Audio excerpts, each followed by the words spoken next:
Unleash updates కి స్వాగతం. నా పేరు వంశీ. ప్రజెంట్ టైం అయితే 4:40 అవుతుంది. ఇప్పటి వరకు నా అప్డేట్స్ అన్ని ఈ వీడియోలో మాట్లాడుకుందాం. సో ఇంకేమాత్రం లేట్ చేయకుండా అప్డేట్స్ అయితే వెళ్ళిపోదాం.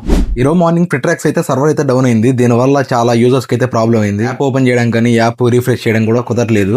ఇది ఇండియాలోనే కాదు, చాలా కంట్రీస్ లో కూడా యూజర్స్ అయితే ఈ ప్రాబ్లం ఫేస్ చేశారు. అలాగే ఈ ట్విట్రాక్స్ అయితే దీని గురించి అయితే స్టేట్మెంట్ అయితే ఇచ్చింది. ఇది చిన్న టెక్నికల్ ఇష్యూ ప్రాబ్లం అని. కొంతసేపటికి ట్విట్రాక్స్ మళ్ళీ నార్మల్ గా ఓపెన్ అయింది. ఇది ఖచ్చితంగా సైబర్ నేరగాల పని అయితే కావచ్చు.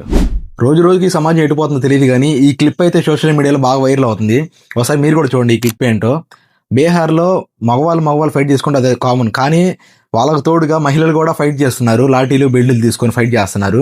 ఎందుకు ఫైట్ చేస్తున్నారు అయితే రీజన్ అయితే తెలియదు, కానీ ఈ క్లిప్ అయితే బాగా వైరల్ అవుతుంది ఇంటర్నెట్ లో. ఫైనల్ గా పోలీసులు వచ్చేసరికి వాళ్ళకి అర్థం కాక వాళ్ళు వెళ్ళిపోయారు. అంటే యాపిల్ అయితే చైనాలో ఒక లాంచ్ ఈవెంట్ అయితే చేయబోతుంది మార్చి 4న. ఈ లాంచింగ్ ఈవెంట్ లో చాలా ఐప్యాడ్స్, ఇంకా మ్యాక్ బుక్స్ సంథింగ్, ఇంకా లాంచింగ్ ఈవెంట్ లో ఇంకా కొత్త ప్రొడక్ట్స్, ఇంకా గ్యాజెట్స్ అయితే రాబోతున్నాయి. చైనా మార్కెట్ పై యాపిల్ దృష్టి పెట్టడంపై ఇంకా ఈ హైప్ అయితే క్రియేట్ అవుతుంది ఈవెంట్ కి. చూడాలి మరి ఎలా ఉంటుందో. ప్రపంచవ్యాప్తంగా ఐఫోన్ ఫ్యాన్స్ అయితే ఈవెంట్ లో ఇంకా ఎలాంటి గ్యాజెట్స్ వస్తాయని చూడాలనుకుంటున్నారు. చైనా అంటే యాపిల్ మిక్స్ అయ్యా అంటే దాని గురించి చెప్పవసరం లేదు. చూడాలి మరి ఎలా ఉంటుందని. ఈ మధ్య ఇంటర్నెట్ లో తెగ వైరల్ అయిపోతుంది. యూపీఐలో ₹1000 దాటితే ఫీజు పడిద్దని. అసలు యూపీఐలో ₹1000 దాటితే ఫీజు పడిద్దని ఫేక్. దీనికి ఎన్పిసి అయితే ఒక రిప్లై అయితే ఇచ్చింది.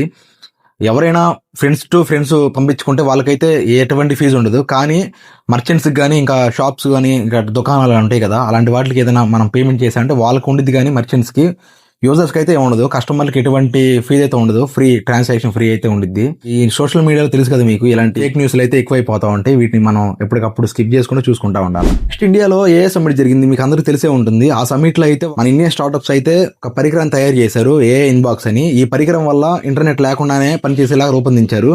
అంటే డేటాని క్లౌడ్ కి పంపించకుండా అదే ఆఫీస్ లో ప్రాసెస్ చేస్తుంది. దీనివల్ల పెద్ద ఆఫీసుల్లో, కంపెనీస్ లో సెక్యూరిటీ ఇంకా ప్రొటెక్షన్ పెరిగే అవకాశం ఉందని ఏ సమ్మిట్ లో అయితే తెలియజేశారు. చూడాలి మరి ఎలా ఉంటుందో, దీనివల్ల ఉపయోగం ఏంటో అని. ఓకే గైస్, ఇప్పటి వరకు నా అప్డేట్స్ అన్ని క్లియర్ గా ఎక్స్ప్లెయిన్ చేశాను.